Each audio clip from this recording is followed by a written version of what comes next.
welcome to A Kid's Life podcast. I'm Angela Lockwood, and it has actually been a little bit since we spoke. I've been very busy doing lots of different work and working with some really amazing schools and childcare centres and educators and businesses. It's been really amazing. But I have to admit, I have missed having these amazing conversations with people like my guest today.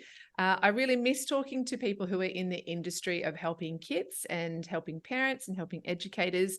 So after about a month or two of a break off the podcast, I would love to welcome my guest today. I am joined today by Victoria Edmond, and Victoria is the founding director and approved provider of Rainbow Bridge Family Daycare, but a whole lot of other things. She's also a podcast host as well. So she's from the Big Hearted podcast, which I absolutely love that title, which we are going to jump into. But Victoria, welcome to A Kid's Life podcast. Thank you so much for having me. I am so excited to be on a podcast. It doesn't happen very often, so I was really, really chuffed when you invited me. So thank you. Thanks, Victoria. I have to admit, you've got a beautiful voice for podcasting. You've got really just so funny. I go, no, I hate listening to myself. Oh, you never want to listen to yourself, but I'm more than happy to listen to you. Oh, fabulous. Thank you. Now I sort of don't know where to start with you, because I've got so many things that I'd love to talk to you about. And I know just before we jumped on, I said to Victoria, I just want this to be a chat. I want to find out about your background and the work that you do. So this is totally unscripted. And I just would love for you as my listeners to get a lot of value out of Victoria, because there's questions I'm going to ask you, Victoria, that I thought about when I had little kids. And that I never actually had anybody to go to ask. So you're like my post little kids sounding board. So for all of you that have little kids listening in today, Victoria is going to help us hopefully answer some of these questions that you might be thinking. If you do have any questions, of course, Victoria, there's so many different ways you can grab a hold of Victoria, which I will post at the bottom of this episode. And also we'll do a beautiful plug at the end for Victoria's contact details. But Victoria, before we jump into all of my questions, can you tell us a little bit about, and which I love, the Rainbow Bridge Family Daycare? I think that's such a beautiful image. Tell us a little bit about what that is. Oh, thank you. Rainbow Bridge Family Daycare was born because I did my Certificate 3 and diploma and went and worked in a long daycare setting. Now, I'll backtrack just a little bit, because my own children, we started our school career in Steiner School. And of course, we started in playgroups when my son was 2 and I was pregnant with my daughter. We went right the way through most of primary school in a Steiner education. So through that process, I was really lucky enough to be able to attend a whole heap of parent communication and parent talks and information nights that the school would put on, and then being part of the playgroup for a number of years. I got to witness how a connected and beautiful education can happen for early years children. And I then went into studying my Certificate 3 and diploma, and then went and worked in long daycare. And not like, I'm going to talk really generally, and not every service is the same, but I tried. I really, really tried in long daycare. When I went in there, I honestly thought that everybody had the same sort of values and respect, care, and love for children. And boy, was I shocked. I was horrified at some of the things that I saw educators doing unconsciously. They just weren't aware of what they were doing, what they were saying, and the greater impact that they had. So when my soul started to die in long daycare, I knew I needed to do something different, but I really wanted to still work with the children because I had found my calling. So I started Rainbow Bridge Family Daycare, and the name Rainbow Bridge, and I know there's a whole heap of you out there going, but that's where the dogs go when they die. And look, no, I've never heard of that. What does that mean? They cross the Rainbow Bridge when they pass over. It's lovely. That's lovely. But anyway. it is lovely, that's not the context in which we use it. Rudolf Steiner talked about the rainbow bridge, like a bridge between school and home, and that gentle connection. And so we wanted to have the rainbow bridge because that's the connection between home and early years education, and we set the children up ready for their schooling years. So that's where the name came from.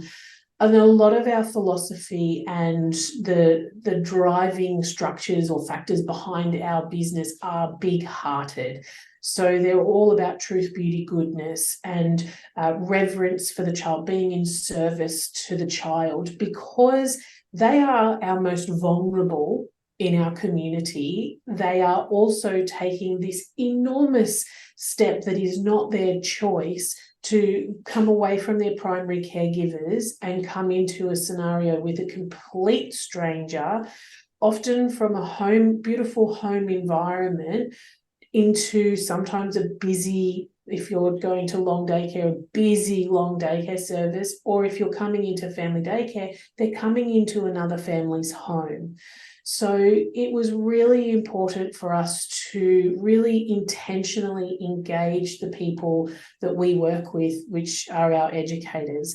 So Rainbow Bridge Family Daycare is a small boutique style service. We are aiming to grow, but we're doing that very slowly because we want the right people who work with children for the right reasons. Now, every industry has people in there that you know their time has come and they should move on, but for whatever reason they haven't. There's a bit of that happening, and it's burnout. There's so many reasons why educators in long daycare settings are feeling burnt out, and they're leaving in droves. And I know a lot of parents who will have their children in great centres will be noticing that their educators may be leaving, or they're flat, or, you know, we just got hammered through that pandemic, and then the subsequent continual stress has just played havoc on all of us. So yeah, that's a bit of a roundabout way of answering your question. No, I I think. love that. Now I know where Rainbow Bridge came from, and that's beautiful. And I would love to touch on something that you said about the things that you saw that maybe weren't, didn't fit with your value system in childcare settings. Are you happy to share what some of those are? Because I think as parents, I've even heard, parents say to me that they sort of drop their kids off, they say goodbye, and there's so much trust and there is so much hope that the child is being looked after. What were some of the things that you saw that you were just like, not a great thing? And of course, you don't have to name centers or people. It's just the broad stuff. Look, for me, it's more around the conscious awareness. And you might have young educators in there who don't really understand the value of censoring themselves. And look, my approach to early childhood education, or young children, may not resonate with everybody either. I'm like, in my personal life, I don't necessarily talk like this. This is how I talk in front of the children. I speak correctly. I use decent good words. I use really choice words. Yeah. I'm aware of what I say and how I say things, because I want to be a person worthy of being a role model for the children that I work with. So in my personal life, I'm a lot more clipped. I don't really, blah, blah, blah, blah, and I'm sweary. But I would never bring that into my work with the children or professionally. So that's a really big thing that I found a lot of people working in early childhood really didn't grasp, is the need to, it goes even to the way you walk across a room. Are you intentional in your process, or are you engaged in your phone or the iPad because you've got to take photos of the children and you're trying to do your work, and there's no boundaries in anything. Educators don't take care when they're asking the children questions. There's not a great deal, and this comes from a variety of reasons too. It could be that they are overwhelmed and burnt out and they just don't have it in them to give anymore. And that's a very real reality for so many professions right now. It's not just early childhood education. And I don't think parents should be massively concerned when they're dropping their children to long daycare. It's just that it didn't meet my high standards for what I think is appropriate for young children and what I know is able to be provided for the young child. I think there is this real need, particularly now, that we envelope children in this dreamy space so that they can unfold and explore their world at their own pace. With the advent of technology, that has been stripped away. I walk around a supermarket and gone are the days where you see parents engaging with their children, talking about the things that they're noticing in the supermarket, noticing the people, the product displays, whatever. Now children sit in their shopping trolley with a device in their hands. They are not connecting with human. Human to human contact is a lot less than what it ever has been. Children, how can a teacher compete with a screen that has flashing lights, bright moving colours, there's animation here and there, there's music, there's never just one person, it's a whole show of people that are just there to entertain. Like one single educator cannot compete with that, let alone the processing that that child has to do to process all of that information that's coming into their brain. So this is the stuff that I get to the real core of the fundamental right of a child to have a childhood. And that kind of information isn't necessarily out there for everybody to look at. And so people are coming from a place of not as much rich information that they have to pull upon. So what I do with my team, and I'll just talk about Big Hearted Education here, is I started a second business because I did notice that there was a whole heap of educators within Australia that weren't getting the support that they could have. And so being a savvy business person, I went, there's a huge gap in the market there. And I have the skills, I have the passion, I have the ability, and I have the knowledge and the courage, because quite a lot of the time I am absolutely crapping myself, pushing boundaries and stretching and doing all these things. So I jumped into that hole. And it's taken me 2 solid years, but we provide online courses, we provide planners, we provide guides. I do a weekly live to my community, so anybody can jump on at 12:30 every Friday, except for 2 Fridays' time. My son graduates from uni with a Bachelor of Education. Oh, so, lovely, following mum's steps. Yeah, share the love. So I won't be presenting that one, but every week, and you can scroll back through our social media, you'll find them all, the good, the bad, the ugly, the terrible internet issues that I face, which sees me traveling around looking for good internet spots and beautiful views to share with you all.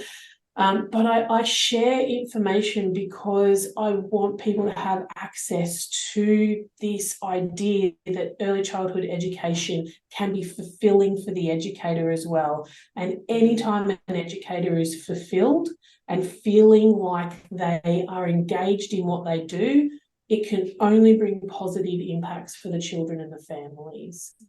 Victoria, for people that are listening, you've talked about long daycare, family daycare, educators. I know that parents sometimes are a bit confused about the difference between all the different options for their little ones. You know, it's very clear cut. You go to school, you start school, and then you're there for the next 12, 13 years of your life. But that prior to school experience is quite different. Are you happy just to share the difference between some of the options that families have for their little kids now?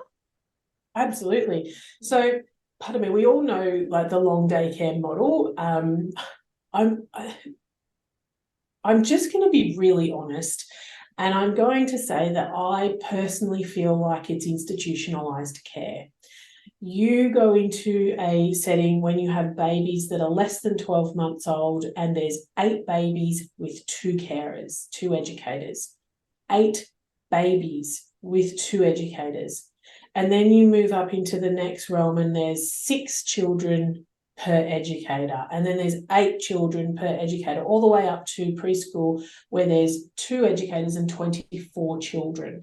Now, some centres, and I saw a post about this the other day and I nearly keeled over, have 50 children in the preschool room with 4 educators. Now, I'm inattentive ADHD. That would annihilate me.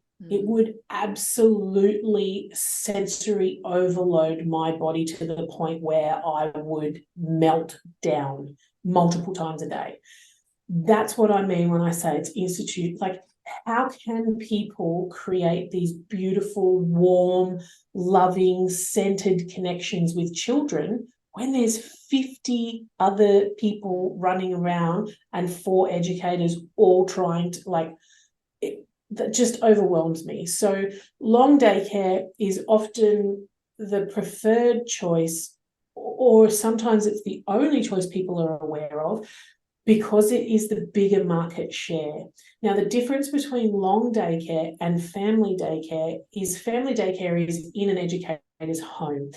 And they have 4 before school age children. Sometimes that includes their own child. So there might be 3 other children there with your child. One of them is the educator's child. And I promise you the educator's child is going to be the one that educator struggles with. It's always easier to look after other kids, isn't it? Yes, 100%. So in family daycare, that means that your child has the same educator from the minute you drop them off to the minute they leave. They create these beautiful, warm, centered, connected relationships. There's so much one-on-one that goes on, and often there's multi-ages, which is what every other culture, and even in the animal kingdom, like, they don't have all the 1-year-olds go over there, all the 2-year-olds. That's just us. We do that. And what will the children miss out on when they're stuck in groups of children their own age is they're all doing similar things at the same time, but there's no one to look up to, and there's no one to offer a helping hand down below. And that is one of the most beautiful aspects of family daycare, when we have the multi-age children, because the big ones help the little ones and the little ones look up to the big ones. So there's this beautiful symbiotic relationship that happens. Not only that, often the children end up going to the same schools together. And so when they get to school, the person that they were in kindy with 2 or 3 years ago is already there. So they have these beautiful relationships that are ongoing, and the families tend to get to know each other within our family daycare environment, because it's a lot more relaxed. It's so much more personalized and personable as well. So they're the sort of differences. The probably only downside with family daycare that I can come up with is that if your educator becomes unwell, she might have to close, and you'll all of a sudden get up one day and be like, oh gosh, I've got no care. But when you go into family daycare, it's really advised that you have someone you can call on, an aunt or a grandma, grandpa, or a friend, if you're stuck in that position where you may lose care suddenly. But this also has to take the parents need to take some radical responsibility in that too, and really stick to the illness or wellness policy that their educator has. We understand that quite often parents get to that position where they're like, I've got no more sick days. I know my child's not very well. I'm just going to give them some Panadol. They'll be right. We know when you do that, because come 2 o'clock, your child's got a raging fever. Yeah. And what you've done is you've put every single other child and your educator at risk of becoming unwell, which means you may find yourself without care for 4 days if your educator has to get over it. And all your other families may end up having to take time off too. So we really have to work together in order to minimise those instances of your educator having to close. In the whole 10 years that I've run Rainbow Bridge Family Daycare, there has never been a parent that has, well, there probably has been a few parents that have been disappointed with that and moved on, and that's okay. But for me, as a parent, that would far outweigh any of the potential downsides that I have with family daycare because of the individualized care my child gets. If I can And bring up one of the challenges, I guess I know I can remember when I was a little when my little kids were, well, they're not little anymore, they're big kids now, but when they were little, I wasn't educated enough around the difference between childcare, long daycare models or family daycare models. But I do remember that family daycare, one of my fears was that it's in somebody's home. I don't have control over that environment. I don't know if someone, the uncle's coming and going, or if there's a friend that drops in that I don't know about. What are some of your, I guess, insights into that? Okay, so we operate under the same regulations as long daycare services. When I go in to assess a family daycare educator's home, I take a 28-page document that goes through compliance, and I am looking for the safety aspects of the home and making adjustments and suggestions to educators that they can put in place so that the environment meets all of the standard requirements. Every person that's over the age of 18 or is a regular visit needs to have a working with children's check. That's whatever state you're in, that's applicable. They have different systems in different states. So everybody that's a regular visitor has to have that, or if they live there and they're over 18. There's also a visitor register that visitors need to sign in, and you can look at that too. You could ask your educator.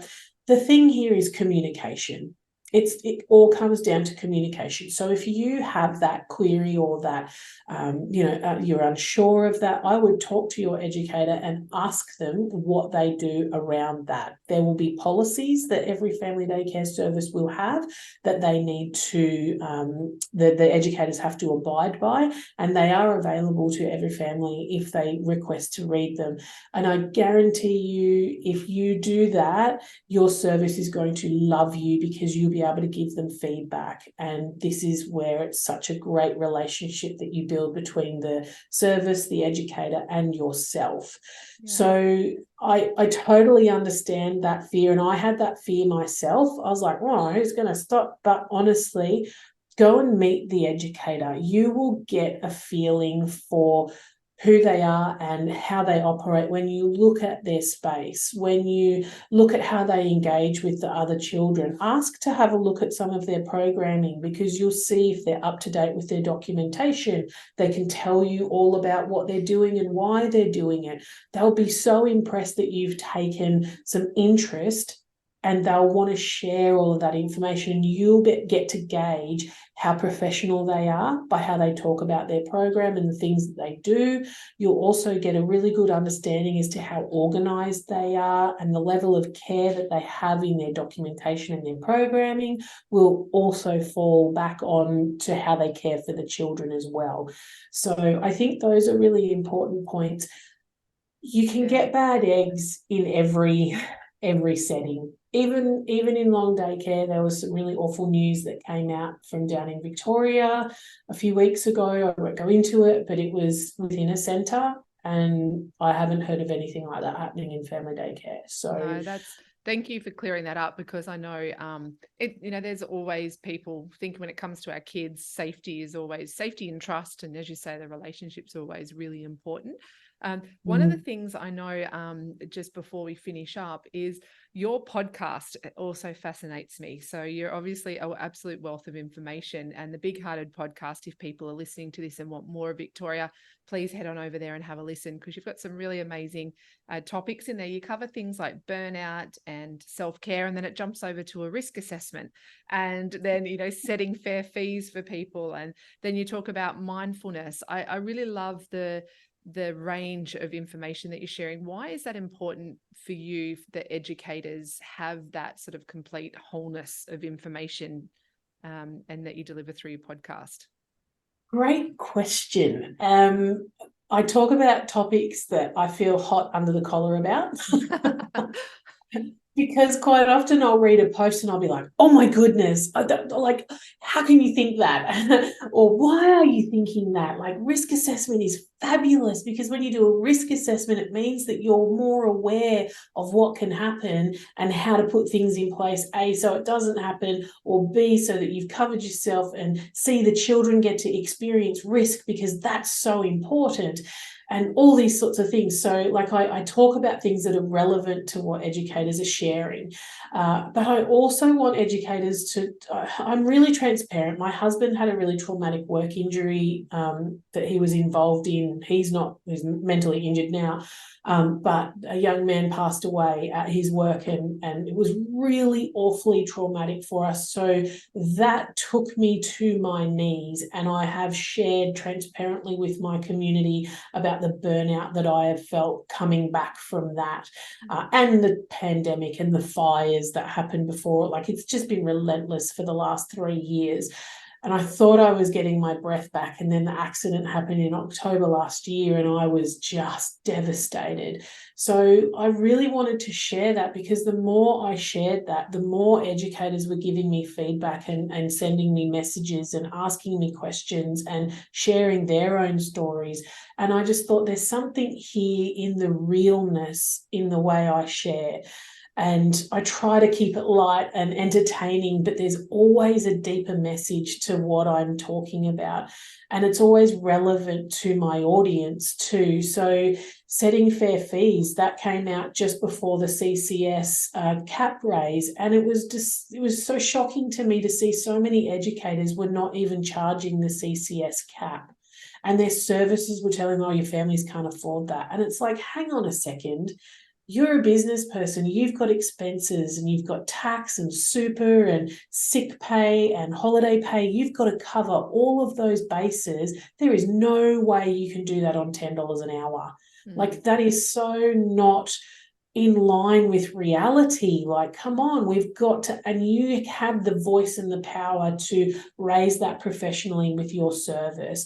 You need to be paid. There needs to be a fair exchange of energy between families and educators. And I'm saying that if you put your fee up to, some educators are $15 an hour, you absolutely need to provide a service that's worth that too. So there's a whole range of topics. Family daycare educators often operate in a silo. Like, they're there on their own all day with 4 children. So for them to have someone who's sharing truthfully, honestly, and transparently with them, they feel this sense of connection, and they feel like they're seen, and they feel like they're heard. And then they go, oh, and I always am encouraging people to lift their game and provide what the children need, but to serve themselves first, because we are useless if we don't. So, yeah. Oh, absolutely love your passion. Thank you so much. And I know there's so much information that you have readily available for people that is free through the podcast at the Big Hearted Podcast, but also on your website, you've got links to resources and everything for educators. And if people are interested in becoming a family daycare educator, that they can reach out to you, and we'll link all that in the show notes and in socials when we share this. But Victoria, I just want to say thank you very much for creating safe spaces for kids from when they're little.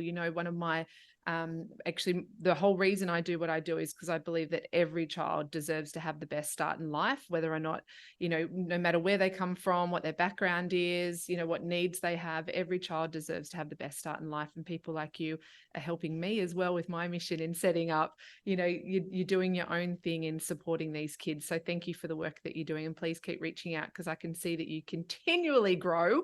You've got more and more family daycares coming on board. So it's so great to see. And thanks so much for sharing your time today.